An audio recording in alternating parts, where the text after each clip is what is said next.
আসসালামু আলাইকুম। আজকে আমরা আসলে খুবই গুরুত্বপূর্ণ একটা টপিক নিয়ে কথা বলবো। এর আগে আমরা কথা বলেছি কমপ্লিকেশন অফ আর্লি প্রেগন্যান্সি। আজকে আমরা কথা বলবো নিউক্লিয়াস অফ দ্য লেবার, মানে প্রোগ্রেস অফ দ্য লেবার দেখার জন্য আমরা যা করি সেই প্রসিডিউরটা নিয়ে আমরা কথা বলবো, সেই প্রসেসটা নিয়ে কথা বলবো। তো আমরা কি করি?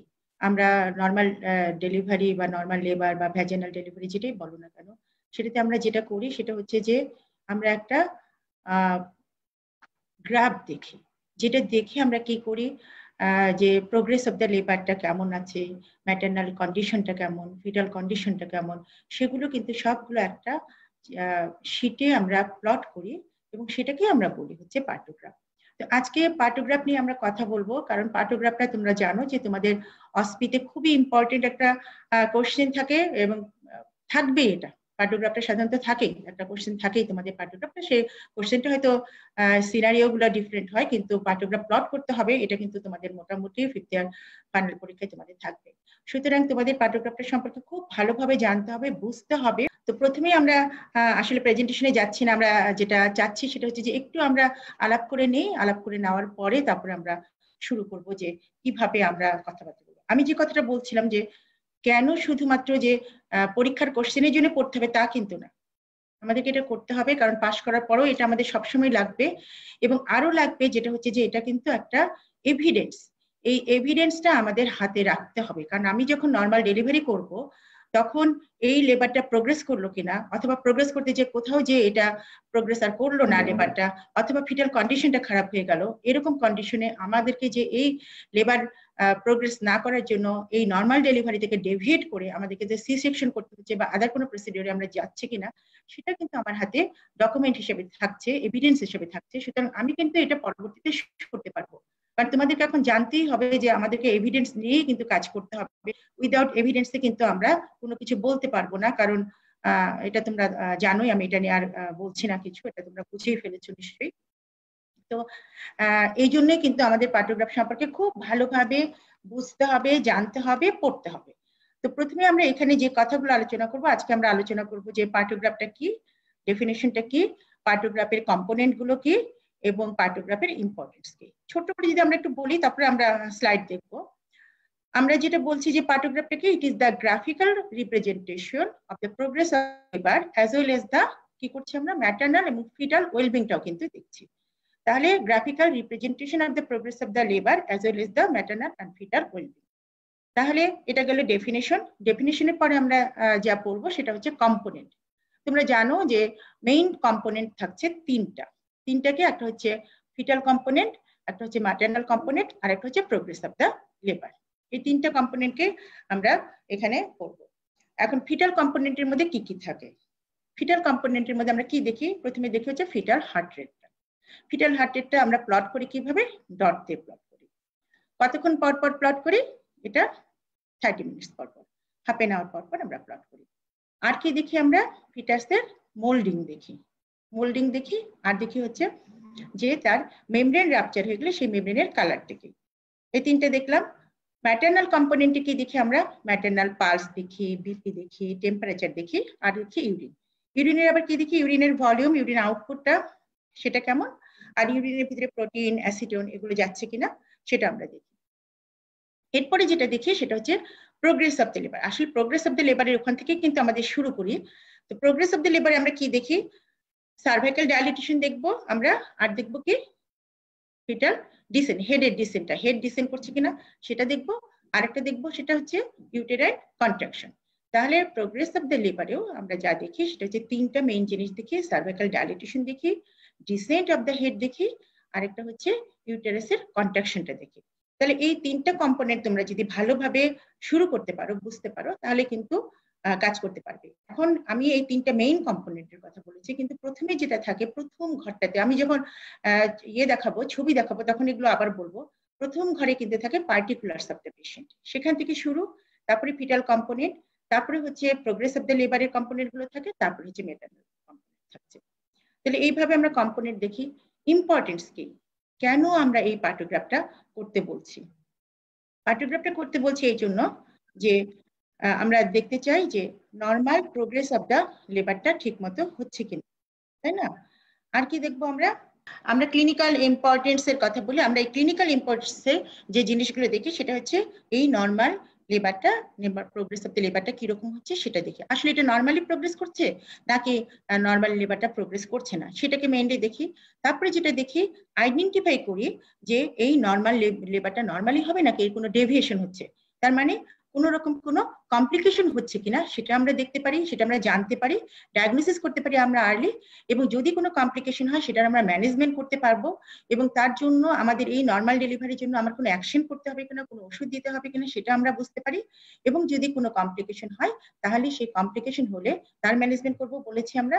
এবং এইখানে ধরো যে নর্মাল ডেলিভারিটা করা সম্ভব হচ্ছে না, আমাদের হয়তো বেসিক একটা এমার্জেন্সি হেলথ কেয়ার আছে, তাহলে সেখান থেকে এই পেশেন্টকে রেফার করা যাবে কিনা সেটাও কিন্তু আমাদেরকে এই পার্টোগ্রাফির মাঝে কিন্তু আমরা দেখতে পাচ্ছি। তাহলে দেখো কতগুলা ইম্পর্টেন্ট জিনিস আমরা শুধুমাত্র এই পার্টোগ্রাফের মাঝে কিন্তু জানতে পারছি।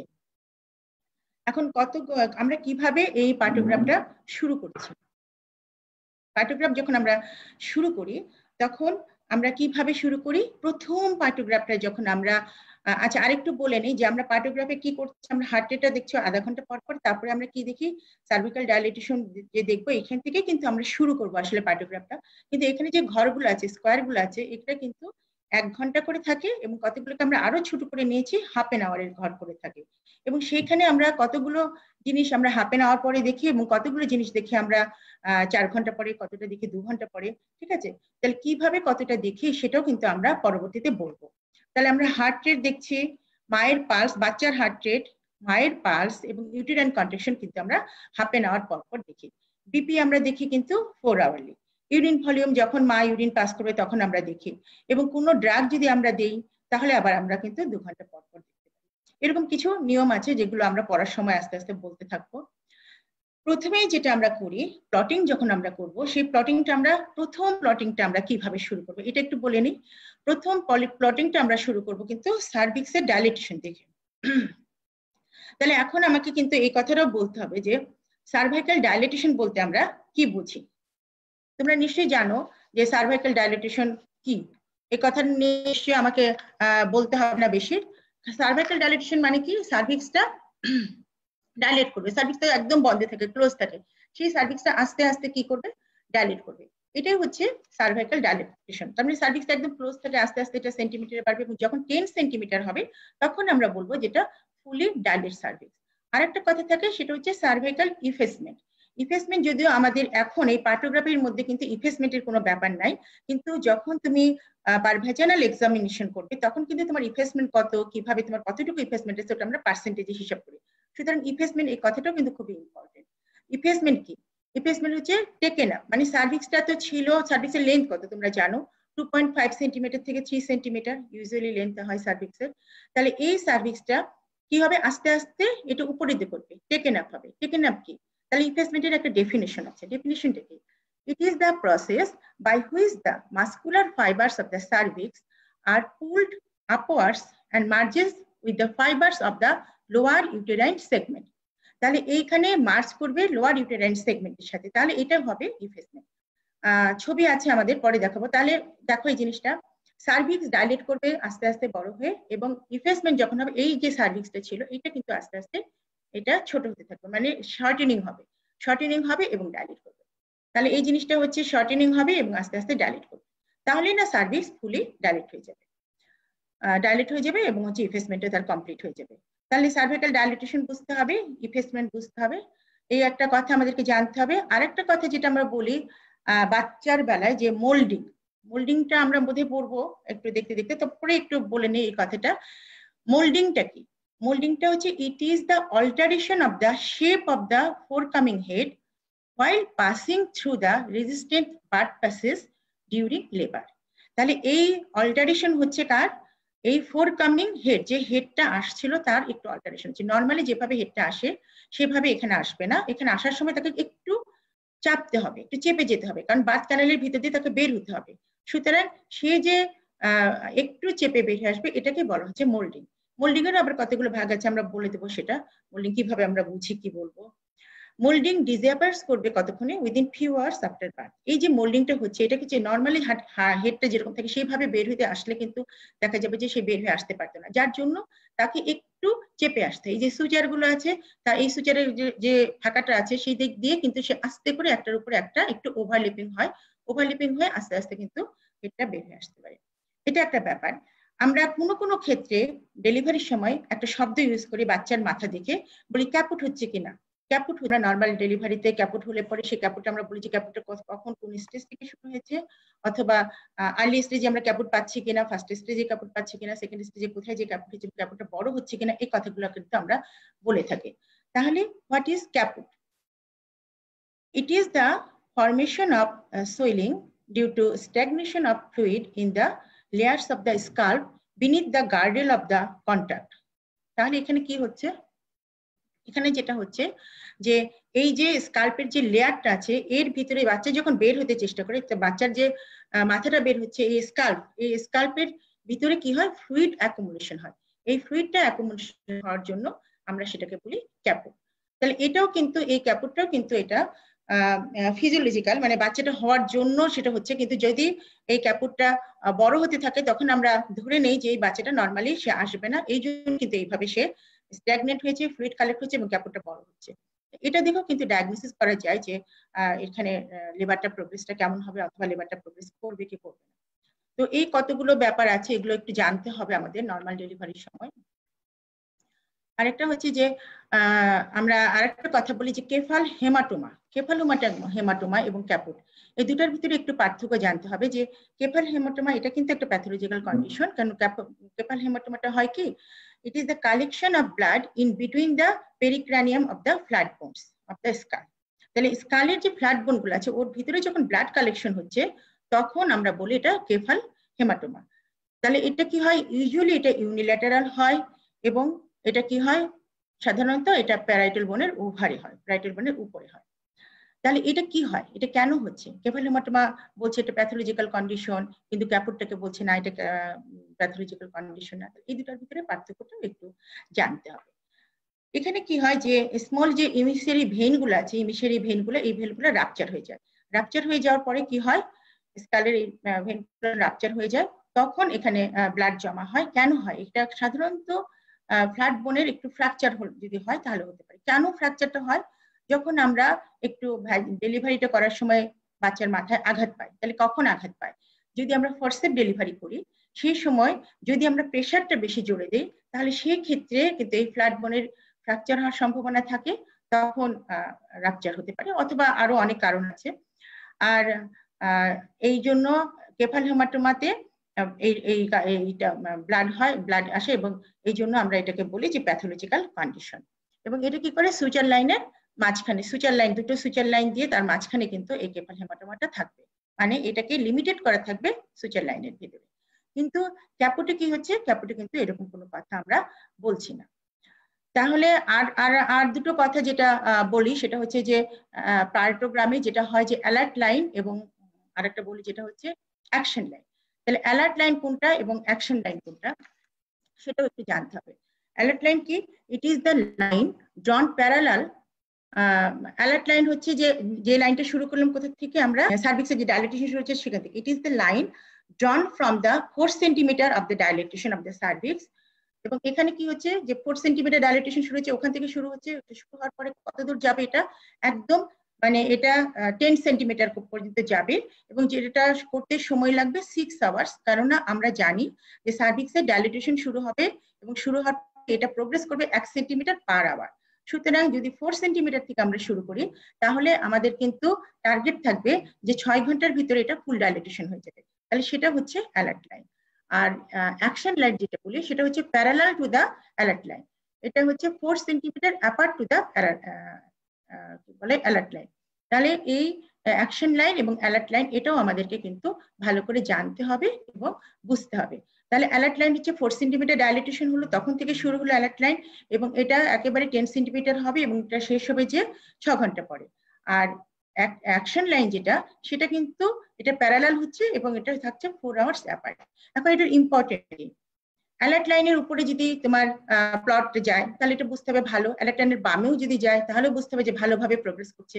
কিন্তু যদি অ্যালার্ট লাইনের ডানে আসে তাহলে বুঝতে হবে যে এটার সমস্যা আছে। In between the alert line এবং অ্যাকশন লাইনে গেলে বুঝতে হবে যেটা এটা এখানে এখন আমাদের কোনো ইয়ে দিতে হবে, অ্যাকশন নিতে হবে, হয় তাকে ERM করতে হবে অথবা অক্সিটোসিন ড্রাগ দিতে হবে, তাই না? তো এই জিনিসগুলো আসলে বুঝতে হবে এবং বোঝার জন্যই কিন্তু এতগুলো কথা বলা এবং আমাদের পার্টোগ্রাফের এই ক্লাসটা নাও। তো আমরা এখন চলে আসি পার্টোগ্রাফের, আমরা প্রেজেন্টেশনে চলে আসি। প্রেজেন্টেশন শুরু করব। আমরা প্রথমে একই কথাই বলবো যে কিভাবে আমরা যে কথাগুলো আমরা বললাম সেই কথাগুলোকে আবার রিপিটিশন হবে, কিছুটা রিপিটিশন হবে এখানটায়। প্রেজেন্টেশন শুরু করি এখন। প্রথমে আমরা বলি যে অবজেক্টিভস কি, এই আমরা যে আজকে ক্লাস নেব তার অবজেক্টিভস কি আমরা কিন্তু মোটামুটি বলে ফেলেছি, আবার একটু বলি। At the end of this session, the students are expected to be able to define the partograph. তোমরা পারবে, এখন তো আমি বলে দিয়েছি, তখন তোমরা পার্টোগ্রাফকে ডিফাইন করতে পারবে। know the history and the background of the partograph. আমরা এখানে একটু হিস্ট্রি বলবো, একটু ব্যাকগ্রাউন্ড বলবো। explain the importance of using partograph in labor, মোটামুটি বলেছি। describe the principles that are used to design the partograph, describe the principles of using the partograph at the basic and comprehensive health facilities, describe the protocol for labor management of the WHO partograph. তাহলে আমরা এখানে বলেছি যে এই যে পার্টোগ্রাফ 5 নম্বরটাতে দেখো যে পার্টোগ্রাফটা আমরা ফলো করে আমরা বেসিক এবং কম্প্রিহেনসিভ হেলথ ফ্যাসিলিটিতে কোথায় কি সুবিধা পাবো সেটাও কিন্তু আমাদের জানা থাকবে।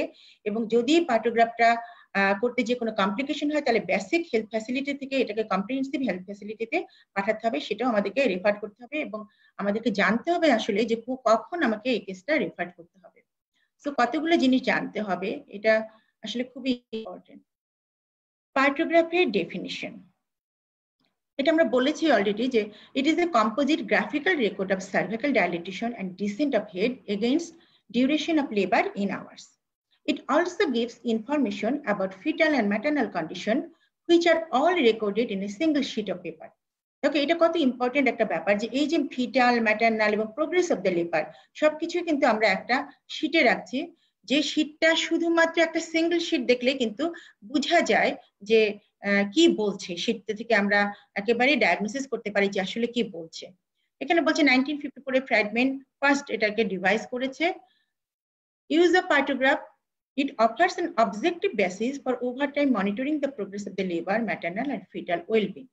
A single sheet of paper can provide details of necessary information at a glance. এই কথাটা আমরা বলেছি যে একটা সিঙ্গেল শীটে সবকিছু দেখতে পারছো। Repeated recording of labour events can be avoided, মানে বারবার করে তোমাকে যে রেকর্ড করতে হচ্ছে, একজনের ডিউটি শেষ হয়ে গেছে আবার আরেকজন আসবে সে আবার রেকর্ড করবে, এগুলো কিন্তু দরকার হচ্ছে না। enables early detection of abnormalities of labor, এটা খুবই ইম্পর্টেন্ট একটা ব্যাপার যে এই পার্টোগ্রাফটা করে শুধুমাত্র আমরা কিন্তু বুঝতে পারছি যে লেবারটা অ্যাবনর্মাল দিকে যাচ্ছে কিনা, নর্মালি লেবারটা হবে নাকি এটা অ্যাবনর্মাল দিকে যাচ্ছে, তাহলে সেটাও আমি কিন্তু এই পার্টোগ্রাফ দিয়ে আইডেন্টিফাই করতে পারছি। Prevention of obstructed liver and ruptured uterus, তাহলে এই যে আমরা কি অ্যাবনর্মাল কন্ডিশনকে ডিটেক্ট করছি যে এটা অবস্ট্রাক্টেড লিভারের দিকে যাচ্ছে নাকি এখান থেকে আবার রাপচার্ড ইউটেরাস হওয়ার সম্ভাবনা আছে। তাহলে আসলে আমরা পার্টোগ্রাফ করলে রাপচার্ড ইউটেরাস তো হওয়ার সম্ভাবনা নাই, কারণ পার্টোগ্রাফ করলে আমরা আইডেন্টিফাই করবো যে এটা আসলে অবস্ট্রাক্টেড লিভারের দিকে যাচ্ছে কিনা, এটা কিরকম হচ্ছে সেটা কিন্তু আমরা এখান থেকে আইডেন্টিফাই করতে পারবো। It can predict deviation from normal progress of labor early, so appropriate steps would be taken in time. তাহলে এটা দেখে আমি কিন্তু প্রেডিক্ট করতে পারছি যে নর্মাল প্রোগ্রেস অফ দ্য লেবারটা এটা কি ডেভিয়েশন হয়েছে, যদি ডেভিয়েট হয় তাহলে আমি কি মেজার নিব সেটাও কিন্তু আমি এই পার্টোগ্রাফটা থেকেই কিন্তু আমি ডিসিশন নিতে পারছি। ইট ফ্যাসিলিটেটস হ্যান্ডওভার প্রসিডিউর, এবং এটা কি করে হ্যান্ডওভার প্রসিডিউরকে ফ্যাসিলিটেট করে। তার মানে যে আমি একটু আগেও বলেছি যে এক গ্রুপের হয়তো ডিউটি ছিল, তারা একটা পেশেন্ট দেখলো, দেখে পার্টোগ্রাফটা শুরু করার পরে সে যে ডেলিভারি করে যেতে পারবে তা তো নাও হইতে পারে, তার ডিউটি আবার শেষ হয়ে গেছে, তখন সে যদি পার্টোগ্রাফটা রেখে যায় ওই পার্টোগ্রাফ নিয়ে কিন্তু তার কোনো হ্যান্ডওভার দিতে হচ্ছে না যে আমি এই পেশেন্টটা রেখে গেছি এটার এই অবস্থা, আর একটা পেশেন্ট রেখে গেছে তার এই অবস্থা, এগুলো কিন্তু বলতে হচ্ছে না। এই পার্টোগ্রাফটা দেখেই সে বুঝে নিচ্ছে, তার পরবর্তীতে যে আসছে সে কিন্তু বুঝে নিচ্ছে যে হ্যাঁ এখন কি অবস্থা হবে। Complications of obstructed labor and ruptured uterus contribute up to 30% of maternal deaths in some areas. তাহলে দেখো যে অবস্ট্রাকটেড লিভার এবং রাপচার ইউটেরাসের জন্য কিন্তু ম্যাটারনাল 30% কিন্তু কোনো এরিয়াতে বলছে যে 30% হয় কিন্তু অবস্ট্রাকটেড লিভার এবং রাপচার ইউটেরাসের জন্য। তাহলে আমরা এই অবস্ট্রাকটেড লিভার এবং রাপচার ইউটেরাস এটাকে আমরা প্রিভেন্ট করতে পারছি শুধুমাত্র যদি আমরা ঠিক মতো পার্টোগ্রাফটা প্লট করি। তো আমরা যে কথাটা বলছিলাম প্রথমে যে পার্টিকুলারস অফ দ্য পেশেন্ট, সেটাই কিন্তু এখানে দেখো, এখানে দেখাচ্ছে নেম, গ্রাভিডা, প্যারা, হসপিটাল নাম্বার। আচ্ছা, এখানে আমাকে মনে হয় একজন কেউ প্রশ্ন করেছিল যে গ্রাভিডা এবং প্যারা বলতে সে বুঝতে পারছিল না, সেটা যেন একটু বুঝিয়ে দিই। আচ্ছা, আমি এইটা বলে এখানে বলবো। তারপরে এখানে দেখো নেম থাকছে গ্রাভিডা, গ্রাভিডা মানে কততম গ্রাভিডা সে, তার যদি এটা ফার্স্ট প্রেগনেন্সি হয় তাহলে এটা লিখতে হবে গ্রাভিডা ফার্স্ট। যদি প্যারা, আর এখানে প্যারা কি লিখবো, তাহলে প্যারা 0, কোনো বাচ্চা তো তার হয়নি। প্যারা মানে হচ্ছে আগে তার কতগুলো বাচ্চা হয়েছে বা অ্যাবর্শন হয়েছে। ধরো এটা সেকেন্ড গ্রাভিডা, তার মানে তার আগের বাচ্চাটা কি ছিল। যদি অ্যালাইভ বেবি থাকে তাহলে আমি লিখবো 1 + 0, কোনো অ্যাবর্শনের হিস্ট্রি নাই, তাহলে 1 + 0। আর গ্রাভিডাতে এসে আমি লিখবো সেকেন্ড গ্রাভিডা।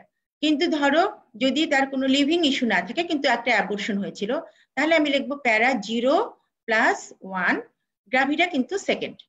তার মানে তার যতগুলো বাচ্চা তার গর্ভে এসেছিল সেগুলো তার হবে প্যারা। সেটা যদি তার লিভিং ইস্যু হয় অথবা তার অ্যাবর্শন হয়, সেটা কিন্তু আমাকে প্যারা হিসেবেই লিখতে হবে। তাহলে লিভিং ইস্যু হলে আমি লিখবো এখানটাতে, দেখো লিখবো হচ্ছে প্যারাতে 1। যদি একটা দুটো লিভিং ইস্যু থাকে, যদি দুটো তার লিভিং ইস্যু, সাপোজ তার দুটো বাচ্চা ছিল আগে, এটা এটা এই গ্রাভিটা কত বলছি, প্যারা ছিল তার দুটো বাচ্চা লিভিং বাচ্চা আছে এবং দুটো তার মিসক্যারেজ হয়েছে, অ্যাবর্শন হয়েছে। তাহলে দুটো লিভিং ইস্যু আছে, তাহলে তুমি লিখবা প্যারা 2 + 2, 2 অ্যাবর্শন হয়েছে। তাহলে এখন গ্রাভিডা কত হবে, গ্রাভিডা কত হবে দেখো,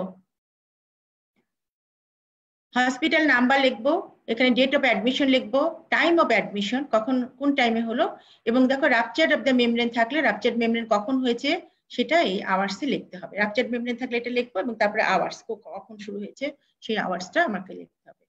তাহলে যদি প্যারাতে আমার থাকে 2 alive tissue, sorry 2 live baby, এবং তার সাথে যদি দুটো অ্যাবর্শন থাকে তাহলে 4টা হয়েছে, তাহলে এখন গ্রাভিডা হবে 5th গ্রাভিডা।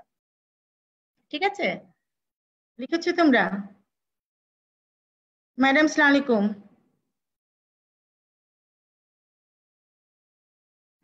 আমি দেখেছি।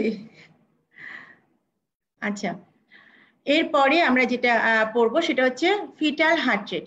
এখন আমরা এখানে দেখবো যে এটা হচ্ছে ফিটাল কম্পোনেন্ট। তাহলে ফিটাল কম্পোনেন্টের ভিতরে আমরা যা দেখি সেটা হচ্ছে এখানে দেখবো আমরা ফিটাল হার্ট রেট। তাহলে আমরা যখন প্লটিং করব, এই প্লটিংটা দেখো, আমরা যখন প্লটিং করব তখন কিন্তু আমি সার্ভাইকাল ডাইলেটেশন থেকে প্লটিং করব। আমি যদি এখন এই যে ফিটাল হার্ট রেট আমার হচ্ছে প্রথম কম্পোনেন্ট ফিটাল হার্ট রেট, এখানে যদি আমি ফিটাল হার্ট রেট বসাতে চাই তাহলে কিন্তু হবে না, তাহলে কিন্তু আমি পারবো না, কিছুতেই পারবো না, গন্ডগোল করে ফেলবো। গন্ডগোল করে ফেললে আমি আর এটা মিলাইতে পারবো না। সুতরাং ফিটাল হার্টের যেটা আছে আমি দেখে রাখবো। আমি যখন প্লট করা শুরু করব তখন অবশ্যই আমি প্লট করা শুরু করব এই প্রোগ্রেস অফ দ্য লিভার থেকে, সার্ভাইকাল ডাইলেটেশন থেকে। ধরো এখানে যদি সার্ভাইকাল ডাইলেটেশন, আমরা আসছি পরে ফিটাল পার্টসে, সার্ভাইকাল ডাইলেটেশন যদি বলে আমরা কোথা থেকে শুরু করলাম সার্ভাইকাল ডাইলেটেশন, আমরা কিন্তু এইটুকু জানি আছে, এই কথাটা মনে হয় বলা হয়নি, এটা একবার বলি একটু, এখানে আগে চলে এসেছে। সেটা হচ্ছে আমরা কিন্তু সার্ভাইকাল ডাইলেটেশন যখন শুরু হয় আমরা জানি ফার্স্ট স্টেজ অফ দ্য লিভারের দুটো ফেজ আছে, একটা হচ্ছে লেটেন্ট ফেজ, একটা হচ্ছে অ্যাক্টিভ। তাহলে লেটেন্ট ফেজে যেটা হয়, প্রথমে কিন্তু আমরা এখন যে পার্টোগ্রাফটা দেখি সেই পার্টোগ্রাফটা হচ্ছে WHO মডিফাইড পার্টোগ্রাফ। আর প্রথমে যখন একটা পার্টোগ্রাফ ছিল, আমরা পরের ইয়েতে দেখবো, ইমেজগুলোতে দেখবো পরের স্লাইডগুলোতে, সেখানে কিন্তু লেটেন্ট ফেজে ছিল, কিন্তু লেটেন্ট ফেজের কিছু সমস্যা ছিল বলে কিন্তু আমরা এখান থেকে আমরা 4 সেন্টিমিটার ডাইলেটেশন যখন হয় সার্ভিক্স তখন থেকে আমরা শুরু করছি। তাহলে এখান থেকে শুরু করে বলি, পরে আমরা লেটেন্ট ফেজের কথাটা বলবো। এখন এখানে কি হচ্ছে, যখন 4 সেন্টিমিটার ডাইলেট করলো তখন থেকে কিন্তু আমি পার্টোগ্রাফটা শুরু করব। তাহলে ধরো কেউ এসেছে লেবারে, তার 4 সেন্টিমিটার ডাইলেট হয়ে গেছে, তাহলে আমি সার্ভাইকাল ডাইলেটেশন কোথা থেকে শুরু করবো আর কোথায় প্লট করবো, সেই প্লটটা করব আমি এখানটায় 4 সেন্টিমিটার। তাহলে আমি এইখানে কি করব, এই জায়গাটাতে আমি 4 সেন্টিমিটার উপরে আমি এই গ্রাফের উপরে কিন্তু আমি ক্রস চিহ্ন দেবো, এটা হচ্ছে 4 সেন্টিমিটার। এখন কখন এসেছিল দেখো, এখানে কিন্তু আমরা দেখো এখানে কিছু বড় ঘর আছে দেখতে পাচ্ছ, এখানে 1 ঘন্টার ঘর, এর এখানে হচ্ছে হাফ এন আওয়ারের ঘর। তাহলে এইখানটায় আমি প্লট করলাম এবং আমি এইখানটা কিন্তু সময় লিখবো। ধরো সে 6টার সময় এসেছে, সকাল 6টায়, তাহলে আমি এখন লিখবো 6 AM। এইটা কিন্তু আমার এই গ্রাফের উপরে গেল, কিন্তু আমি যে সময়টা দিলাম সেই সময়টা কিন্তু আমার এখানে চলে আসলো, এটা হচ্ছে 6 AM। এই গ্রাফের লাইনের কিন্তু ডান দিকে আসলো, সময়টা কিন্তু এইভাবে আসবে। এখন আমি সার্ভাইকাল ডাইলেটেশনের পরে কি দেখবো, ডিসেন্ড করলো কিনা, এবং ডিসেন্ড যেটা করবো সেটা কিন্তু আমি সার্কেল দিয়ে কিন্তু আমি এটাকে চিহ্নিত করব, তাই না?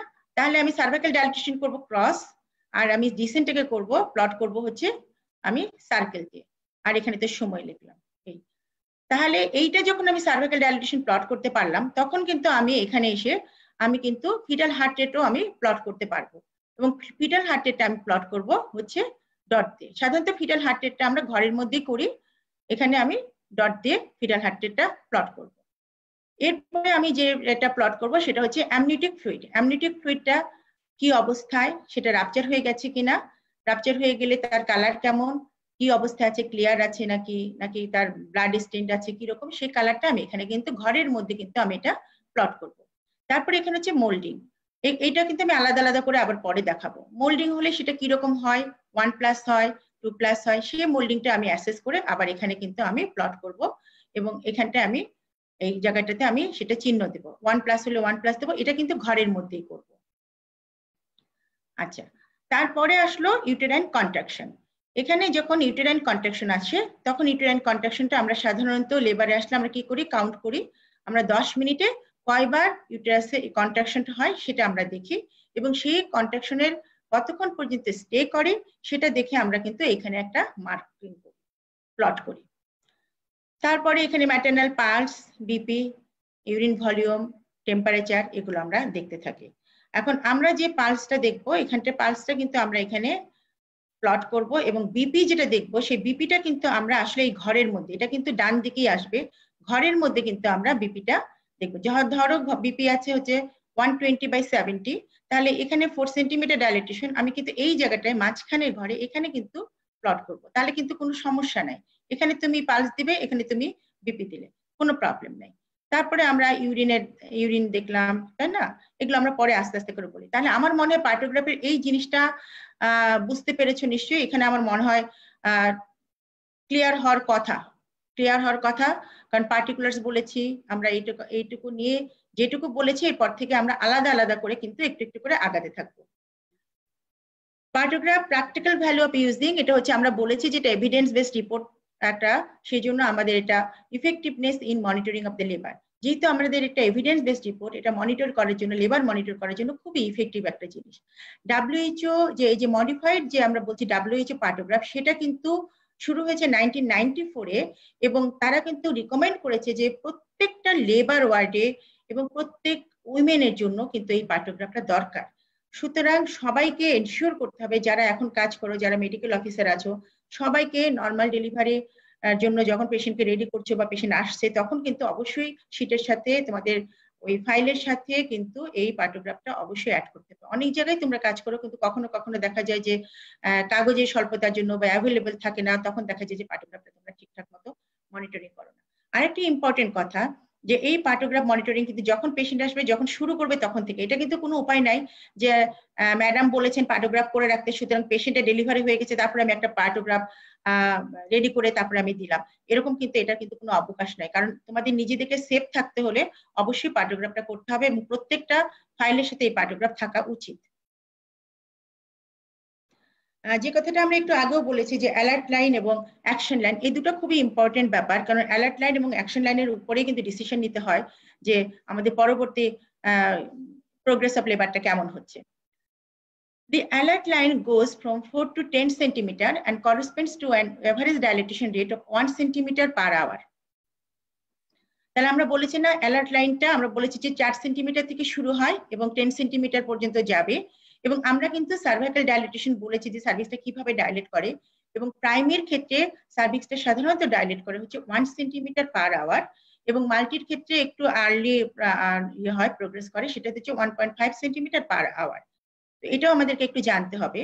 If the labor curve crosses to the right of the alert line, this means that the dilatation is less than 1 centimeter per hour. আমরা সবসময় বলছি যে এই যে গ্রাফটা, এই গ্রাফটা হয় অ্যালার্ট লাইনের উপরে থাকবে অথবা অ্যালার্ট লাইনের বামে যদি যায় তাহলে তো তাড়াতাড়ি প্রোগ্রেস করবে। কিন্তু যদি অ্যালার্ট লাইনের ডানে আসে তাহলে কিন্তু বুঝতে হবে যে তার সার্ভাইকাল ডাইলেটেশন যেরকম করে 1 সেন্টিমিটার পার আওয়ার হওয়ার কথা ছিল, সেক্ষেত্রে সার্ভাইকাল ডাইলেটেশন ওভাবে হচ্ছে না, এটা কম হচ্ছে। সো তোমাকে এখানে কোনো একটা প্ল্যান নিতে হবে, অথবা এই পেশেন্টকে যদি একটা বেসিক সেন্টারে থাকে তাহলে তাকে একটা হয়তো তোমাকে আরো কম্প্রিহেন্সিভ সেন্টারে তাকে পেশেন্টকে পাঠাতে হবে। অ্যাকশন লাইন কি? The action line is located 4 hours to the right of the alert line. এটা আমরা বলেছিলাম না যে অ্যাকশন লাইনটা কি হয়, একটা প্যারালাল লাইন, এটা কিন্তু অ্যালার্ট লাইনের প্যারালালি যায় এবং এটা কি হয় 4 hours apart to the alert line. If the dilatation curve crosses this line, decision must be made. তাহলে এইখানে যদি অ্যাকশন লাইনে ক্রস করে তাহলে বুঝতে হবে যে ডিসিশন নিতে হবে, এটা অগমেন্টেশন লেবার করতে হবে, artificial rupture of the membrane করতে হবে, অথবা সি সেকশন করতে হবে। Management of labour between alert and action line. এখন যদি অ্যালার্ট এবং অ্যাকশন লাইনের ভিতরে গ্রাফটা পড়ে তাহলে কি করতে হবে? Health facilities with basic EMC, মানে বেসিক সেন্টার থেকে তুমি কি করবে, বেসিক এমার্জেন্সি সেন্টার থেকে কি করতে হবে? Transfer the women two hospital if the cervix is almost fully dilated. ARM may be performed if membranes are still intact and first stages of labor is advanced and delivery is expected soon. তাহলে যদি এরকম মনে হয় যে তোমাকে এই সময়টা কি করতে হচ্ছে, এআরএম দেখতে হয় যে কিরকম অবস্থা। এআরএম তো সাধারণত আমরা করি দেখার জন্য ফিটাল কন্ডিশনটা কেমন আছে, তার ভিতরে কি আছে, কোনো ডিস্ট্রেস হচ্ছে কিনা সেটাও আমরা দেখি। লেবার প্রোগ্রেস করার জন্য কিন্তু এআরএম করা হয়, ঠিক আছে। Health facility with comprehensive emergency medical সেন্টারে কি হচ্ছে, perform ARM at vaginal examination, continue routine monitoring করতে হবে। এবং যখন ভ্যাজানাল এক্সামিনেশন করা হলো তখন এআরএম করা হলো। আমরা ভ্যাজানাল এক্সামিনেশন কতক্ষণ পর পর করবো? Repeat vaginal examination 4 hours or earlier if delivery is expected sooner. আমরা ভ্যাজানাল এক্সামিনেশন করবো 4 ঘন্টা পর পর, কিন্তু যদি মনে হয় যে ডেলিভারি হবে তাহলে এই ক্ষেত্রে কিন্তু আমি আর্লি করব। এবং যদি আমি কোনো ড্রাগ দেই, যেমন অক্সিটোসিন দিচ্ছি অথবা তুমি এআরএম করেছো, তাহলে সেক্ষেত্রেও কিন্তু 4 ঘন্টা পরে না, সেক্ষেত্রে আমরা কিন্তু 2 ঘন্টা পরে ইউজুয়ালি ভ্যাজানাল এক্সামিনেশন করি। Do not intervene or augment unless complication develop. এই কথাটা বলছি যে ইচ্ছা করে অগমেন্ট করার দরকার নাই বা ইন্টারভেন করার দরকার নাই, যদি না তোমার গ্রাফটা চেঞ্জ হয়, তাহলে গ্রাফের প্লটিং যদি চেঞ্জ হয় তাহলে সেক্ষেত্রে তোমাকে ইন্টারভেন করতে হবে অথবা অগমেন্ট করতে হবে, কিন্তু ইচ্ছা করে করার দরকার নাই। History of the partograph. First পার্টোগ্রাফটা 1971 এরকম একটা পার্টোগ্রাফ শুরু করেছিল। তারপরে আসলে অ্যালার্ট লাইনটা এখান থেকে একদম প্রথমেই সার্ভাইকাল ডাইলেটেশন থেকে আসলে শুরু করেছিল। পরে দেখা গেছে যে আসলে এইভাবে নর্মাল ডেলিভারি প্রোগ্রেস করা আসলে একটু ডিফিকাল্ট হচ্ছে, এবং অ্যাসেস করা, মানে প্রোগ্রেস অফ লেবারটাকে অ্যাসেস করা, ইভালুয়েশন করা, এটা একটু প্রবলেম হচ্ছে। সেই জন্য কিন্তু এটা আর পরে এটাকে নেওয়া হয়নি, তখন চেঞ্জ হয়েছে।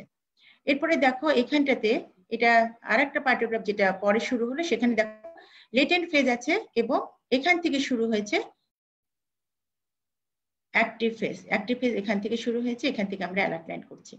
তাহলে এইখানে প্রথম পার্টোগ্রাফটা শুরু হয়েছিল যে লেটেন্ট ফেজ মানে হচ্ছে এটা তো আমরা শুরু করেছিলাম তখন 3 সেন্টিমিটার ডাইলেটেশন যখন হয় তখন থেকে আমরা শুরু করেছিলাম, কিন্তু সেটাতেও কিন্তু দেখা গেছে যে ইউজুয়ালি দেখো এখানে লেটেন্ট ফেজ থেকে অ্যাক্টিভ ফেজের কথা যেটা বলেছে সেটা হচ্ছে 8 ঘন্টা সময়। তার মানে বলা হচ্ছে যে লেটেন্ট ফেজ থেকে অ্যাক্টিভ ফেজ হতে সময় লাগে 8 ঘন্টা। তার মানে লেটেন্ট ফেজ থেকে 8 ঘন্টা আসতে হচ্ছে 0.35 সেন্টিমিটার করে পার আওয়ারে সার্ভিসকে ডাইলেট হতে হবে, তাহলে লেটেন্ট ফেজ থেকে অ্যাক্টিভ ফেজে আসবে। কিন্তু আসলে দেখা গেছে এই যে লেটেন্ট ফেজ থেকে এই অ্যাক্টিভ ফেজে আসতে কিন্তু 8 ঘন্টা এই সময়টা যথেষ্ট নয়। মানে 8 ঘন্টাতেই যে সে অ্যাক্টিভ ফেজে আসবে এরকম কোনো কথা নেই, কারণ একটা মেয়ের এই ল্যাটেন্ট ফেজে কিন্তু 1 দিন 2 দিন থাকতেই পারে, এরকম অবস্থায় থেকেও যেতে পারে। তাহলে এই ল্যাটেন্ট ফেজটা যদি এরকম একটা অবস্থায় একটা পেশেন্ট আসে তাহলে তারও কিছু ম্যানেজমেন্ট আছে, আমরা কিভাবে তার ম্যানেজমেন্ট দিই, অ্যানালজেসিয়া দিই, তাই না? ব্যথা হলে পরে অ্যানালজেসিয়া দিচ্ছি, আমরা দেখি যে এই অবস্থায় কিরকম কন্ডিশন আছে পেশেন্টটা। এই ল্যাটেন্ট ফেজ থেকে কারো ক্ষেত্রে চলে আসতে পারে, কিন্তু নট ফর অল, সবার জন্য কিন্তু এই ল্যাটেন্ট ফেজ থেকে 8 ঘন্টা পরেই অ্যাক্টিভ ফেজে আসে না। সেই জন্যই কিন্তু এইখানে এই ল্যাটেন্ট ফেজ থেকে বাতিল করা হয়েছে। শুরু করেছি আমরা 4 সেন্টিমিটার ডাইলেটেশন থেকে। এখন পর্যন্ত কিন্তু আমরা 4 সেন্টিমিটার ডাইলেটেশন থেকেই আমরা বলছি, কারণ আমাদের নতুন একটা কথা হচ্ছে যে আমরা 5 সেন্টিমিটার, অনেক জায়গায় তোমরা নেটে ঘাটাঘাটি করলেও দেখতে পারবে, তো সেটাও কিন্তু এখন পর্যন্ত আমরা বলছি না, এখন পর্যন্ত সেটা আসে নাই। সুতরাং আমরা এখন পর্যন্ত পরীক্ষার জন্য যেটা বলবো সেটা হচ্ছে 4 সেন্টিমিটার ডাইলেটেশন, এখান থেকে আমাদের অ্যাক্টিভ ফেজটা শুরু হবে, এখান থেকে আমরা শুরু করব পাইটোগ্রাফ। ঠিক আছে, এটা মোটামুটি আমরা বলে ফেলেছি, এটা আর এখানে যাই না। এরপরে এখানে একই একই ছবি দেখো, এখানে 98-এ পার্টোগ্রাফটা শুরু করে, WHO এটা শুরু করে প্রথমে যে লেটেন্ট ফেজ থেকে, তারপরে হচ্ছে এটা অ্যাক্টিভ ফেজ, এটা কিন্তু এটাও আমরা এখন করি না। আরগুলো কিন্তু সব একই, শুধু এই জায়গাটাকে চেঞ্জ হয়েছে, আর সব কিন্তু মোটামুটি একই আছে, শুধু এই জায়গাটুকু প্রোগ্রেস অফ দ্য লেবারে যেখানে সার্ভাইকাল ডাইলেটেশন দেখছি, ডিসেন্ট দেখছি, সেখানে কিন্তু এটা চেঞ্জ। Modified WHO পার্টোগ্রাফ ইফেক্টিভ, এটা কি বলছি আমরা একটু পড়ে নেই। Effective standards for observing the progress of the labor, provides early detection for the unsatisfactory progress of the labor. এটা কি করছে, ডিটেক্ট করছে কেফালোপেলভিক ডিসপ্রপোর্শন বিফোর দ্য অবস্ট্রাকশন অ্যাপিয়ার, মানে অবস্ট্রাকশন আসার আগেই কিন্তু বোঝা যাচ্ছে যে কেফালোপেলভিক কোনো ডিসপ্রপোর্শন হচ্ছে কিনা। Helps to make quick and logical decisions for managing labour, এবং এই লেবার ম্যানেজমেন্ট করার জন্য আমরা একটা লজিক্যাল একটা ডিসিশন নিতে পারছি এবং কুইক একটা ডিসিশন নিতে পারছি। আইডেন্টিফাই দ্য নেসেসারি ইন্টারভেনশনস, এবং কি কি ইন্টারভেনশন নিতে হবে সেটাও কিন্তু আমি আইডেন্টিফাই করছি, এবং এটা কি simple, low cost, accessible and clear. এই পার্টোগ্রাফ ইউজ করে কি রিডিউস করছি আমরা, the incidence of prolonged labor from 6.4% to 3.4%। তাহলে দেখো প্রলং লেবারে তো হয় না, ডেলিভারি শুরু হচ্ছে, তারপরে অনেকক্ষণ ধরে হচ্ছে, আমরা যে বলি যে ফার্স্ট স্টেজ এবং সেকেন্ড স্টেজ যদি মোর দেন 18 আওয়ার্স থাকে তাহলে সেটাকে আমরা বলি প্রলং লেবার। তাহলে এই পার্টোগ্রাফ করে কিন্তু আমরা একটা মেয়ের এতখানি পর্যন্ত কষ্ট দিচ্ছি না, যখনই দেখছি এটা প্রলং লেবারের দিকে যাচ্ছে তখনই কিন্তু আমরা নেসেসারি অ্যাকশন নিচ্ছি। তাহলে incidence of prolonged labor from 6.4% to 3.4%. The proportion of labors requiring augmentation from 20.7% to 9.1%. আমরা কিন্তু এটা রিডিউস করেছি, prolonged labor 6.4% থেকে আমরা কমিয়ে 3.4% এ আনতে পেরেছি, এবং অগমেন্টেশনও যেটা 20.7% ছিল সেটাকেও কিন্তু আমরা আননেসেসারি অগমেন্ট করছি না, সেটা কমিয়ে কিন্তু 9.1% করা হচ্ছে। Emergency C section rate from 9.9% to 8.3% করা হয়েছে, আর ইন্ট্রাপার্টাম স্টিল বার্থ রেট সেটা হচ্ছে 0.5% থেকে কমিয়ে 0.3% পর্যন্ত আনা গেছে। Key principles for using the partograph. The partograph is used to record mainly the first stage of labor when cervical dilatation is 4 cm or more. বারবার একই কথাগুলো বলা হচ্ছে যাতে বারবার মনের ভিতরে ঢুকে থাকে। The partograph is filled out during the labor, not after birth. দেখো যে কথাটা আমি বলেছিলাম যে পার্টোগ্রাফটা অবশ্যই ফিল করতে হবে, ফিল আপ করতে হবে লেবারের সময়, কখনোই বাচ্চা হয়ে যাওয়ার পরে না। During labour the partograph must be kept in the labour room, এবং অবশ্যই পার্টোগ্রাফটা লেবার রুমে থাকতে হবে ডিউরিং লেবার।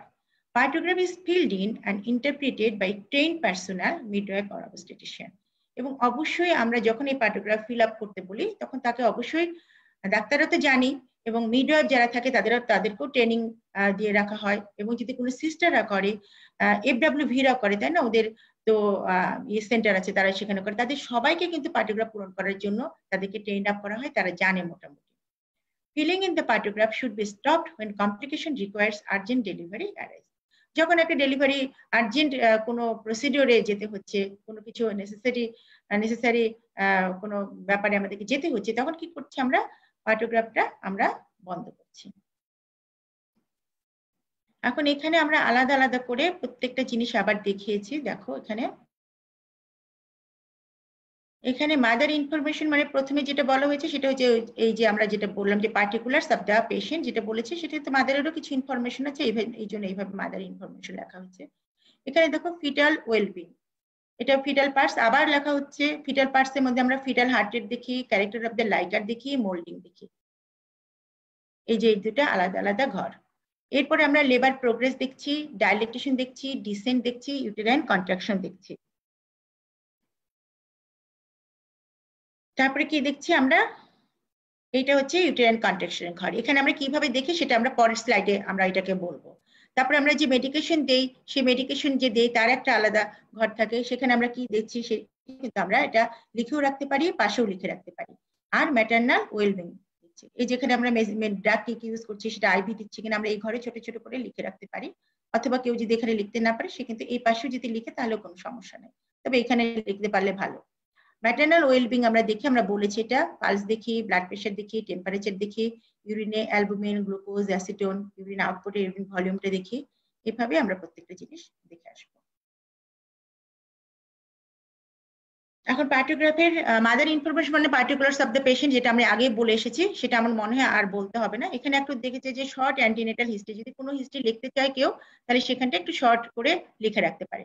আর name, age, period, gestational period, parity, gravida, এগুলো সব কিন্তু আমরা বলে এসেছি। পার্টোগ্রাফ রেকর্ড যখন করবো ফিটাল ইনফরমেশনে, তখন এটাও তোমরা জানো fetal heart rate, membrane, amniotic fluid এর কন্ডিশন এবং মোল্ডিং আছে কিনা, কিরকম অবস্থা আছে সেটা আমরা বলবো। ফিটাল হার্ট রেট মনিটরিং করার সুবিধাটা কি? এটার সুবিধা হচ্ছে যে safe and reliable way of knowing foetus is well. তাহলে এটা ফিটাল হার্ট রেট যদি আমরা না দেখি তাহলে কি আমরা বুঝতে পারবো যে বাচ্চাটা ভালো আছে কিনা? সুতরাং তোমাকে ফিটাল হার্ট রেট মনিটরিং করতে হবে। Listen after each contraction for 1 minute. তাহলে একটা কন্ট্রাকশন যখন হবে একজন মায়ের, তাহলে কন্ট্রাকশন হওয়ার পরে কিন্তু আবার একটা 1 মিনিট ধরে এই ফিটাল হার্ট রেটটা দেখতে হবে। অনেক সময় কিন্তু ফিটাল হার্ট রেট অনেকেই দেখে এইভাবে ভাগ করে দেখে যে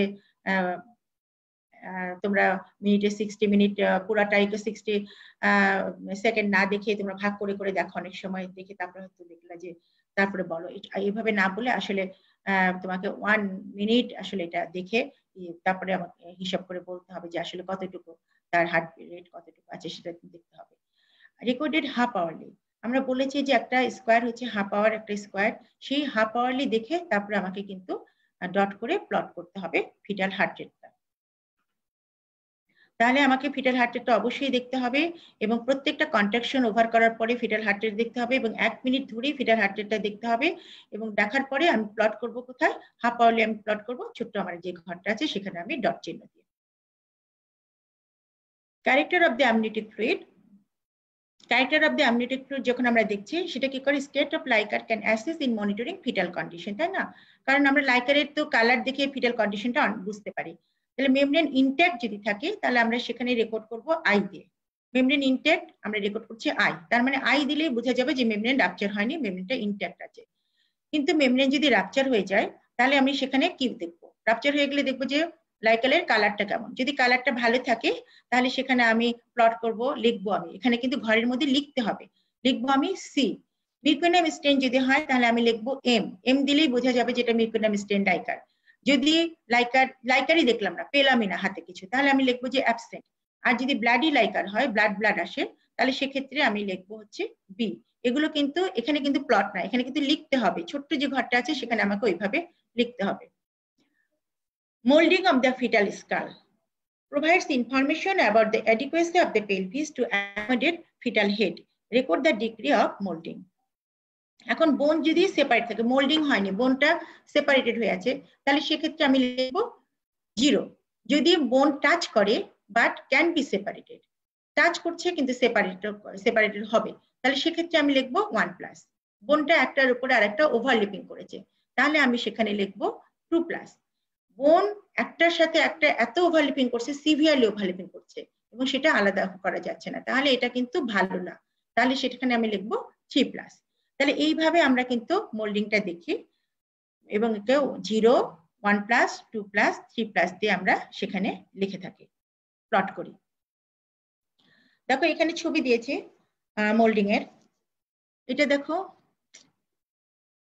এটা তো জানো এখানে হচ্ছে ফ্রন্টাল স্কাল, ফ্রন্টাল সুচার, এটা ফ্রন্টাল বোন, এটা হচ্ছে অ্যান্টেরিয়র ফ্রন্টাল ইলি। তাহলে এটা হচ্ছে ফ্রন্টাল সুচার, এটা হচ্ছে প্যারাইটাল বোন, মাঝখানে যাচ্ছে কোনটা, এটা হচ্ছে স্যাজিটাল সুচার, আর এটা হচ্ছে পোস্টেরিয়র ফ্রন্টাল ইলি, এটা পিছনেটা হচ্ছে অক্সিপিট। ঠিক আছে, এখন কি হচ্ছে, যখন মোল্ডিং হবে তখন কি হবে, এই যে এই বোনগুলো একটার উপরে আরেকটা ওভারলেপিং হবে, একটার সাথে একটা একটু তারা একটার সাথে একটা ওভারলেপিং হয়ে ছোট হবে, যার জন্য মাথাটা বের হয়ে আসতে সুবিধা হবে। এটাই হচ্ছে মোল্ডিং। এটা বলেছিলাম যে এটা হচ্ছে কেফাল হবাট, সরি এটা হচ্ছে ক্যাপুট।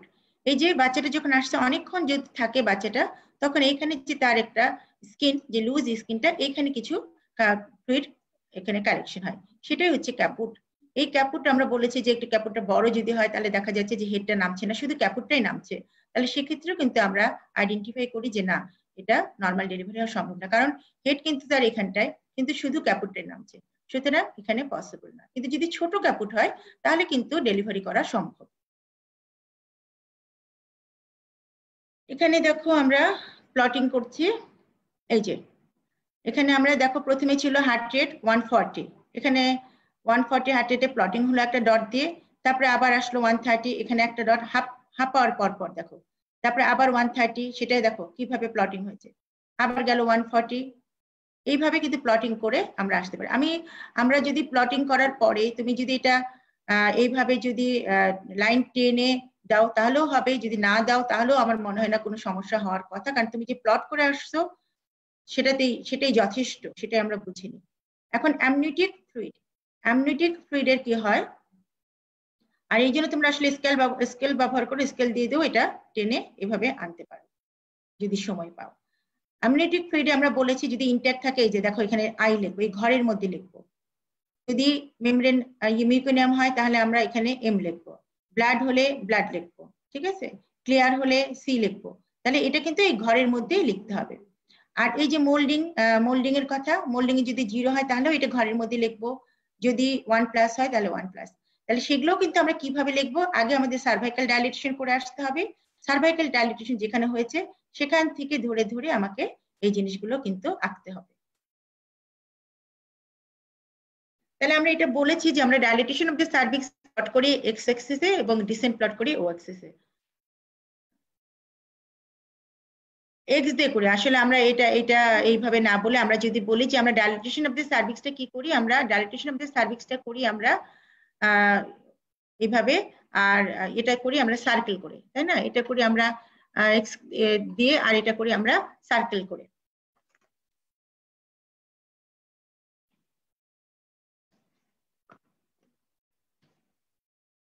First vaginal examination done on admission is record. যখন আমি প্রথম পেশেন্ট আসলো, প্রথম যখন পেশেন্টকে আমরা দেখবো, তখন কিন্তু আমরা অ্যাডমিশনে আসার সাথে সাথে কিন্তু আমরা ফার্স্ট এক্সামিনেশনটা করে ফেলি। তাহলে ডাইলেটেশন অফ দ্য সার্ভিক্স আমরা প্লট করলাম ক্রস দিয়ে, এবং ডিসেন্ট আমরা ক্রস করলাম আমরা কিন্তু সার্কেল দিয়ে, ঠিক আছে। আর ডিসেন্ট, হ্যাঁ, হেডের ডিসেন্টটা। Subsequent vaginal examination is done every, এটা আমরা কিন্তু এর আগেই বলেছি যে আমরা ভ্যাজিনাল এক্সামিনেশন করব যদি কোনো ড্রাগ না দিই তাহলে আমরা 4 আওয়ারলি করব, কিন্তু যদি আমরা ড্রাগ দেই তাহলে আমরা সেখানে কিন্তু 2 আওয়ারলি করব। Transfer from latent to active phase, যখন আবার লেটেন্ট থেকে অ্যাক্টিভ ফেজে, আচ্ছা এইটা আসলে ভুল হয়েছে, এখানে তো আমরা লেটেন্ট ফেজটা করছি না, আমরা অ্যাক্টিভ ফেজ থেকে আসছি, সুতরাং এই কথাটা আসবে না এখানে। সার্ভাইকাল ডাইলেটেশন আমরা অলরেডি বলেছি, cervical dilatation is plotted on alert line, then time is detain along the line of dilatation. তাহলে আমরা এখানে এই প্লট করব, আমরা অবশ্যই লাইনের উপরে সার্ভিক্স যেখানে ডাইলেট হচ্ছে সেই 4 সেন্টিমিটারের উপরে আমরা কিন্তু এটা প্লট করব। If labor progress well, plotting of the cervical dilatation should always remain to the left of alert line. যদি ভালো হয় সার্ভাইকাল ডাইলেটেশন তাহলে এটা হয় অ্যালার্ট লাইনের উপরে থাকবে অথবা অ্যালার্ট লাইনের বামে আসবে। If it cross to the right of action line, this warns that labor may be prolonged.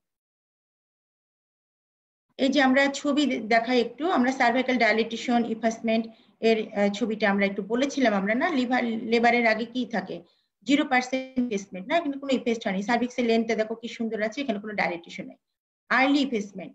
এবং আমরা কিন্তু আরেকটা জানি যে প্রাইমিতে কিন্তু ইফেসমেন্টটা আগে হয়, এবং এরকমও হয় যে সম্পূর্ণ 100%, অনেক সময় দেখা যায় 100% ইফেসমেন্ট হয়ে গেছে কিন্তু সার্ভাইকাল ডাইলেটেশন হয় না, একেবারে মানে ইফেসমেন্ট কি একদম পেপারের মতো হয়ে গেছে, পাতলা পাতলা একটা পেপারের মতো হয়ে গেছে, এখানে দেখো কমপ্লিট ইফেসমেন্ট হয়ে গেছে, আর এখানে কমপ্লিট ডাইলেটেশন হয়ে গেছে। ইফেসমেন্ট মানে এই ছবিটাতে আরেকটু ছোট হলে মানে ভালো হতো, তাহলে এই ইফেসমেন্টটা হচ্ছে যে একেবারে 100% মানে এখানটা কিন্তু আর সার্ভাইকাল লেন্থ একদম ছোট হয়ে এটা লোয়ার ইউটেরাইন সেগমেন্টের সাথে এক হয়ে গেছে।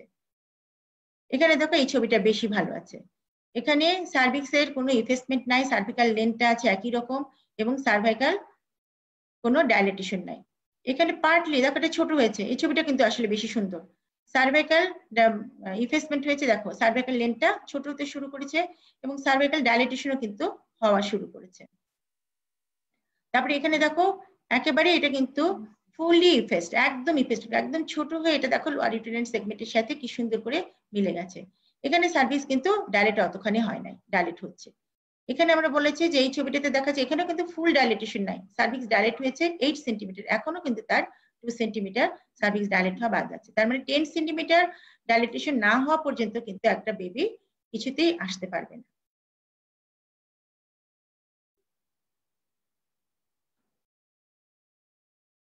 সার্ভাইকাল ডাইলেটেশনের সাথে অ্যালার্ট লাইনের কথা বারবারই কিন্তু একই কথাই কিন্তু আমরা বলে যাচ্ছি।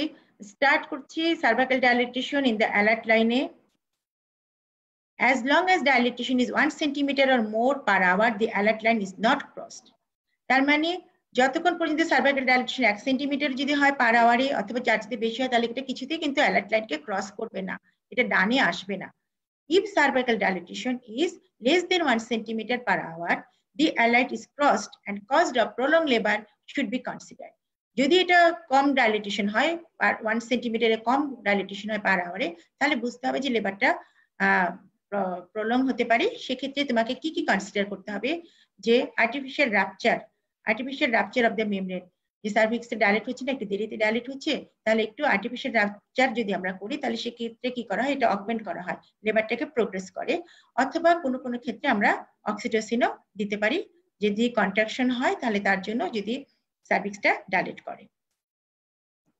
অ্যাকশন লাইন কি? If the action line is cross, the action should be as follows in mentioned order.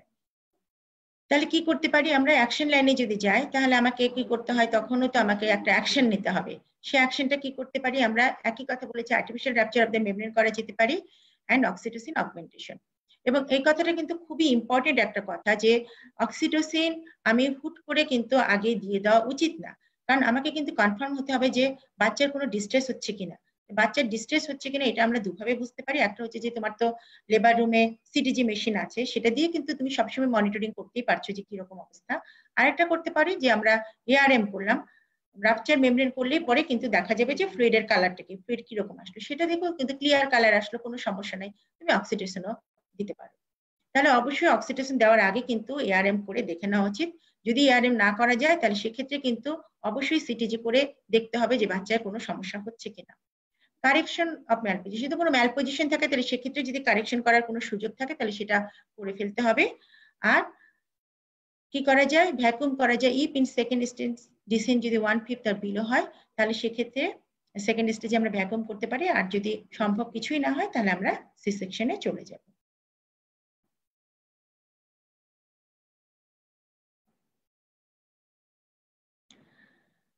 এখানে আবার ছবি দিয়ে আমরা দেখাচ্ছি, এই দেখো অ্যালার্ট লাইনের ডান দিকে চলে এসেছে এখানটায়, এবং এসে কিন্তু দেখো এখান থেকে 4 থেকে শুরু হয়েছে, তাই না? তাহলে এটা এই ঘরে হচ্ছে এই যে একটা ঘর, তার মানে 4 থেকে ধরো 10টার সময় শুরু হলো, 10, 11, 12, 13, তাহলে 3 ঘন্টা। 3 ঘন্টার ভিতরে কতটুকু ডাইলেট হওয়ার কথা? তাহলে যদি এটা 4 সেন্টিমিটার থাকে তাহলে তার কি হবে? 7, 8 হয়ে যাওয়ার কথা, এখানে 4 ঘন্টা হয়ে গেছে। 10, 11, 12, 13, 13 কি টাইম? 10, 11, 12, 1 হবে এখানটায়, তাই না? 4 ঘন্টার ভিতরে তার হবে হচ্ছে যে 8 সেন্টিমিটার হয়ে যাওয়ার কথা। সেখানে কি হলো, এইদিকে না যেয়ে অ্যালার্ট লাইনের ডান দিকে চলে আসলো। ডান দিকে চলে আসার পরে পরবর্তীতেও কিন্তু সে আর কোনো আগালো না, একই একই জায়গায় থেকে গেল। তাহলে এখানে আসার পরে আমরা এখানে একটা কি করতে পারতাম, এখানে যদি মনে হতো যে প্রোগ্রেস করছে না তাহলে সেখানে যদি অগমেন্ট করার সুযোগ থাকতো তাহলে অগমেন্ট করা যেতে পারতো। তারপরেও যদি এটা না প্রোগ্রেস করতো তাহলে সেই সময় একটা ডিসিশন নেওয়া হতো। এখানে এখানে লিখেছে যে ওরা সিজারিয়ান সেকশন করেছে এই প্লটে। আচ্ছা, এরপরে আমরা সার্ভাইকাল, এরপরে আমরা যেটা আসবো ডিসেন্ট।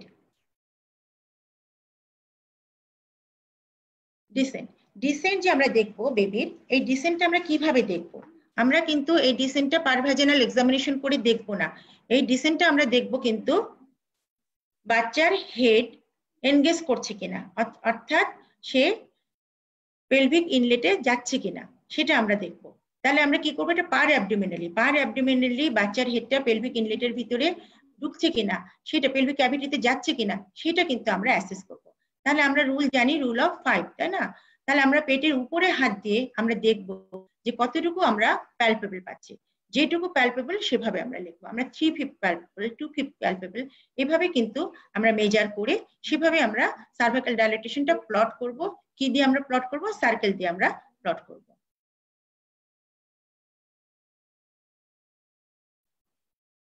এই যে এখানে দেখাচ্ছে, দেখো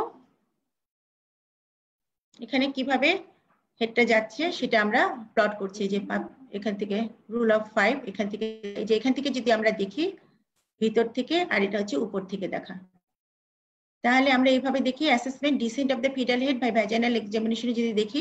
আচ্ছা, ভ্যাজিনাল এক্সামিনেশনের কথা একটু বলে রাখি। যখন আমরা পারভ্যাজিনাল এক্সামিনেশন করি তখন আমরা ইস্কিয়াল স্প্যানের লেভেলটাকে ধরি। এটাকে ধরি কি, এটা হচ্ছে,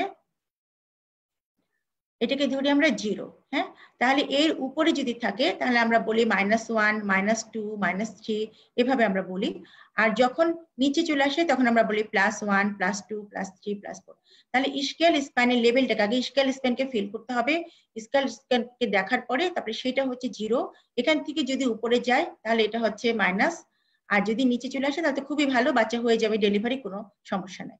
এটা হচ্ছে পারভ্যাজিনালি আমরা কিভাবে অ্যাসেস করি। আর আমরা যখন এইখানে করি পার্টোগ্রাফি কিন্তু আমরা এইটা অ্যাবডোমিনাল প্যালপেশন করে সেখানে কতটুকু পাই সেটা দিয়ে কিন্তু আমরা দেখি, সেটা দেখি আমরা কিন্তু প্লটিং করি।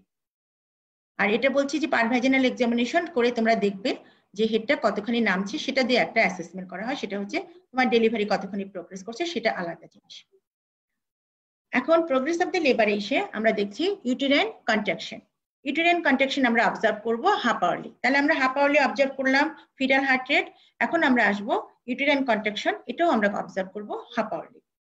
আর কি করব আমরা ইউটেরাইন কন্ট্রাকশনের সাথে সাথে আমরা কি দেখব যে এটার ফ্রিকোয়েন্সি কেমন আছে এবং ডিউরেশন কেমন আছে। তার মানে শুধু কন্ট্রাকশন হলেই তো হবে না, সেই কন্ট্রাকশনটি জোরদার কন্ট্রাকশন হতে হবে এবং তাকে কিছু সময় ধরে থাকতে হবে, তাহলে সেই কন্ট্রাকশনটা কাজের কন্ট্রাকশন হবে। তাহলে each square represent one contraction felt in 10 minutes. আমরা যাব, আমরা দেখব যে কিভাবে আমরা এটাকে দেখি। তাহলে 10 মিনিটে কতবার করে কন্ট্রাকশন হচ্ছে, তার ফ্রিকোয়েন্সি কেমন থাকছে, তার ডিউরেশন কেমন থাকছে, সেটাকে কিন্তু আমরা সেভাবে হাইলাইট করব, শেড করব, করে আমরা প্লট করব। দেখো ডিউরেশন বলেছি আমরা, যদি লেস দেন 20 সেকেন্ড হয় তাহলে মাইল্ড, মাইল্ড যদি হয় তাহলে আমরা সেক্ষেত্রে ডট করি। এই ছোট ছোট ছোট ছোট এই যে ডটেড দিয়ে আমরা এটাকে মাইল্ড কন্ট্রাকশন, মানে আমার ইয়েতে যদি প্লটে যদি এইরকম থাকে তাহলে বুঝতে হবে যে এটা মাইল্ড কন্ট্রাকশন। এই কন্ট্রাকশনটা লেস দেন 20 সেকেন্ড এটা স্টে করেছে। যদি মডারেট হয় তাহলে সেক্ষেত্রে আমি করব কি, এই যে এখানে শেড, এখানে প্যারালাল লাইন টানবো, একটা লাইন টানবো, সেটা হচ্ছে 20 to 40 সেকেন্ড যদি হয় তাহলে সেটা হচ্ছে মডারেট, সেখানে আমি এইভাবে প্লট করব। আর যদি মোর দেন 40 সেকেন্ড হয়, এখানে কিন্তু 40 সেকেন্ড পর্যন্ত কিন্তু মডারেটের ভিতরে। কোশ্চেনে যদি থাকে যে 40 সেকেন্ড, এখানে কোনো কনফিউশন আর কিছু নাই, 40 সেকেন্ড মানে এটা তোমার মডারেট, এখানে তুমি শেড দিয়ে এইভাবে করবে।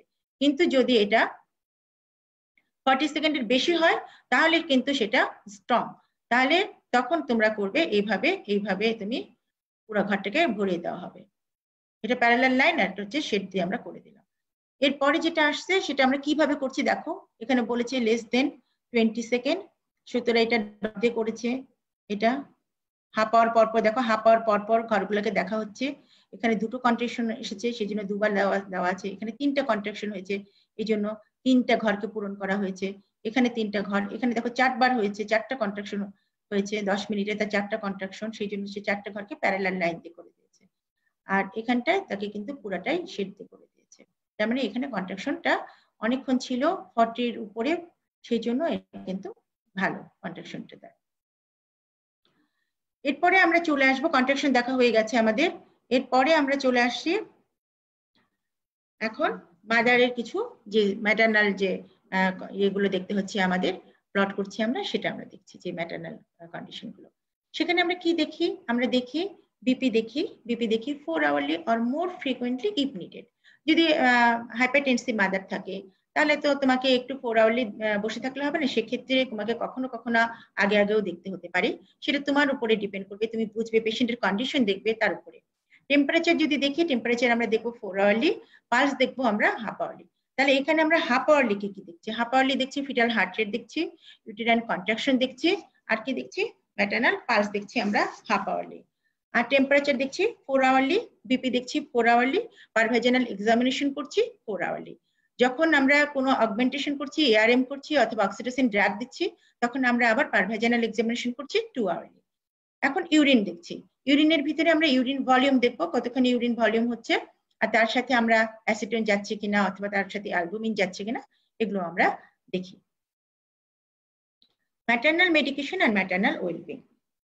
ম্যাটারনাল ওয়েলবিং তো আমরা পালস, বিপি, টেম্পারেচার এগুলো দেখলাম। আর মেডিকেশন কি দিচ্ছি? মেডিকেশনের ভিতরে আমরা অক্সিটোসিন দিই, কোনো ক্ষেত্রে আমরা প্যাথিডিন দিই। যদি পেশেন্ট অনেক পেইন ফিল করে সেক্ষেত্রে আমরা প্যাথিডিন দিই। প্যাথিডিনের দুটো কাজ আছে, একটা হচ্ছে যে প্যাথিডিন ব্যথা কমাবে, আর একটা হচ্ছে যে প্যাথিডিন কিছুটা সার্ভাইকাল ডাইলেটেশনে হেল্প করে। এই জন্য যদি আমরা প্যাথিডিনটা আমরা বুঝে দিতে পারি যে কোন সময় দিলে প্যাথিডিনটা কাজে লাগবে, প্যাথিডিন সার্ভাইকাল ডাইলেটেশনে হেল্প করবে। কিন্তু ব্যথা কমানোর জন্য একদম আগে থেকে দিলেও হবে না, অথবা আমার মনে হচ্ছে যে বাচ্চা হয়ে যাবে 2 ঘন্টার ভিতরে, সেক্ষেত্রেও কিন্তু প্যাথিডিন দেওয়া যাবে না, কারণ তাতে কি করে? ফিটাল ডিস্ট্রেস করবে। ডিস্ট্রেস মানে ফিটাল লাংসে তার সমস্যা হবে, রেসপিরেটরি ডিপ্রেশন করবে।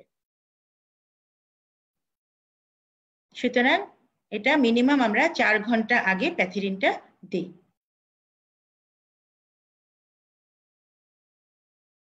এটা একটা নর্মাল ডেলিভারির পার্টোগ্রাফ। দেখো এখানে অ্যালার্ট লাইনে, এখানে দেখো এখানে প্লট করেছি কোথা থেকে, এই জায়গাটা একটু বোঝো।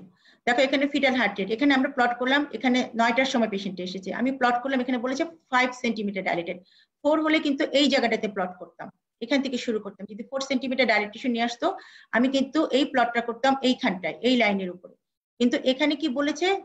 5 সেন্টিমিটার ডাইলেটেশন নিয়ে এসেছে, সুতরাং আমি কিন্তু এখানে এসেছি, হ্যাঁ 4 না এখানে। কিন্তু সময়টা কয়টা? সময়টা ছিল তার 9টা। তাহলে আমি এখানে 5 সেন্টিমিটারে ডাইলেটেশনে এখানে আমি ঘরে ক্রস চিহ্ন দিয়েছি।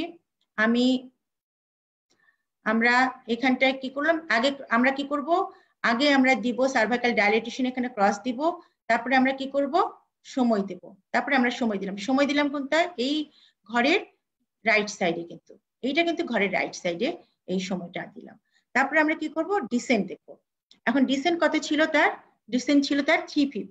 এই যে এখানে আমরা 3/5 ডিসেন্ট ছিল, এখানে আমরা ঘরে আমরা সার্কেল দিলাম, ঠিক আছে? দেখো এইটা কিন্তু সুন্দরভাবে 5 ঘন্টার ভিতরে এই সার্ভিক্সটা তার ফুলি ডাইলেট হয়ে কিন্তু ভ্যাজিনাল ডেলিভারি হয়ে গেছে। এবং তার সাথে সাথে দেখো এই প্লটটা দেখলে, এই পার্টোগ্রাফটা দেখলেই বোঝা যাচ্ছে যে তার কি সুন্দর করে একটা ডাইলেটেশন হয়েছে এবং তার হেডটাও ডিসেন্ট করেছে।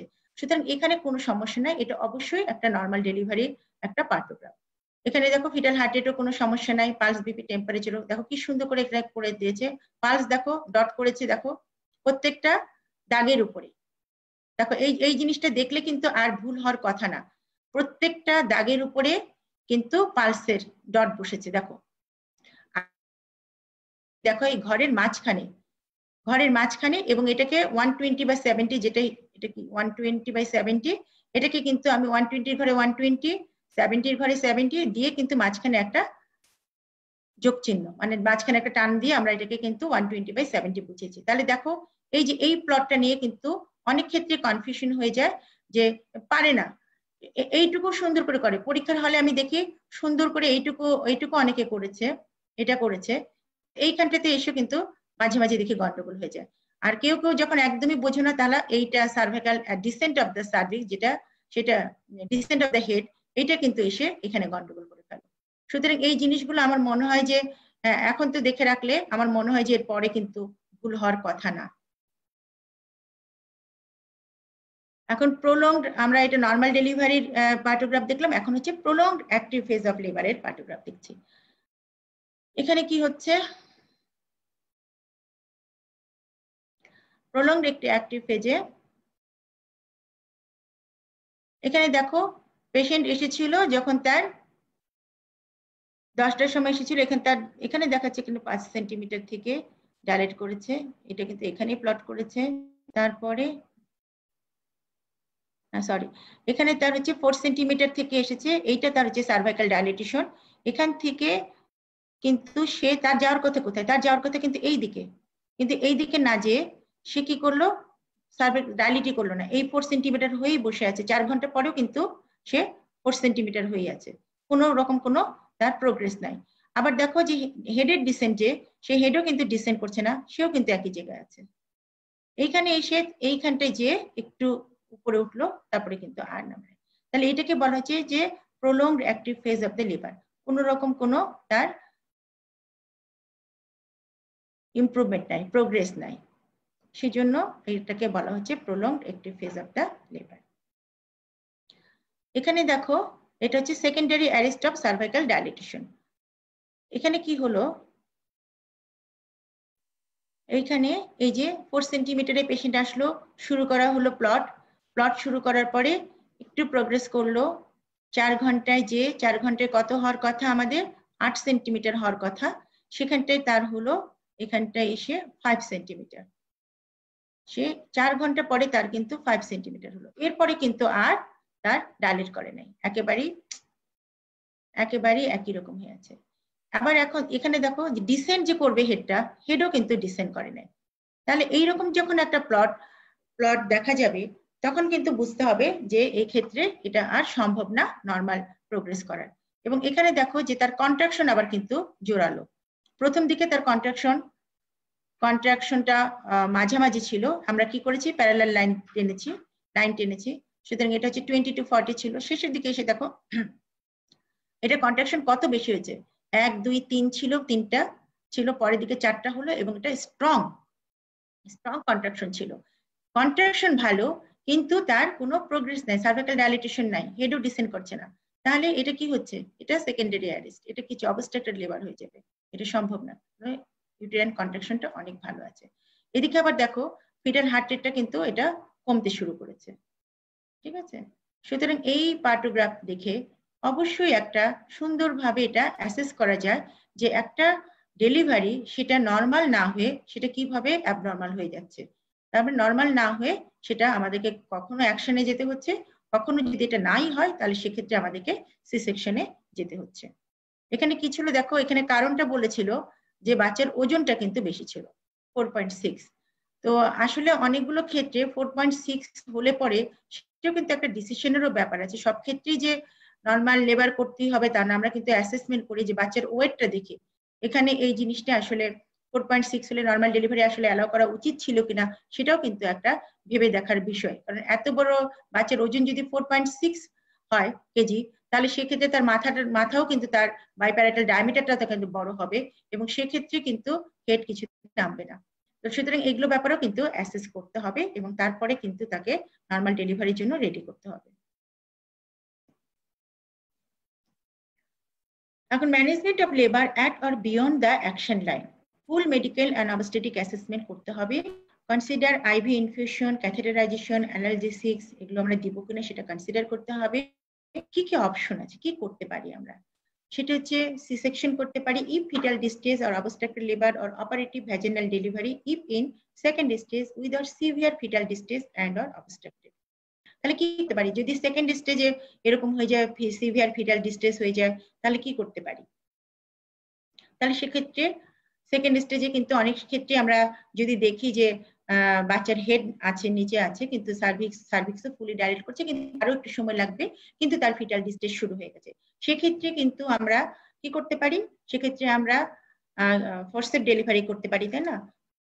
এই জিনিসগুলো অ্যাসিস্টেড, যেটা অ্যাসিস্টেড ভ্যাজিনাল ডেলিভারি, সেই জিনিসটা আমরা করতে পারি। আর কি বলতো, একটা হচ্ছে আমরা ফোর্সেপ করতে পারি, আর একটা কি করতে পারি, অক্সিটোসিন দিতে পারি যদি কোনো কন্ট্রাক্ট ইন্ডিকেশন না থাকে। Supportive therapy if satisfactory progress is established and dilatation would be anticipated at 1 centimeter per hour or faster. আচ্ছা আমি দেখি নাই কিন্তু এখনো হোয়াটসঅ্যাপের সাথে আরেকটা কি করি সেটা আমাকে বলো।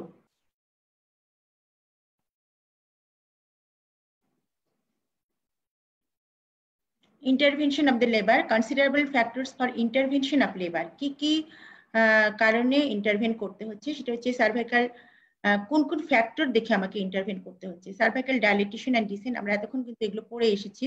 Cervical dilatation and dissent, presentation, কোন প্রেজেন্টেশন আছে, কিরকম আছে, হঠাৎ করে তো আমরা জানি যে হেড আছে, কিন্তু হঠাৎ করে দেখা গেলো হেডের সাথে কিন্তু তার আরেকটা প্রেজেন্টেশন থাকতে পারে, হেডের সাথে তার হাত থাকতে পারে, তাই না? তাহলে সেই প্রেজেন্টেশন আমাকে দেখতে হবে। ফিটাল কন্ডিশন, ফিটাল কোনো ডিস্ট্রেস হচ্ছে কিনা সেটা আমাকে অ্যাসেস করতে হবে। ম্যাটারনাল কন্ডিশন অ্যাসেস করতে হবে।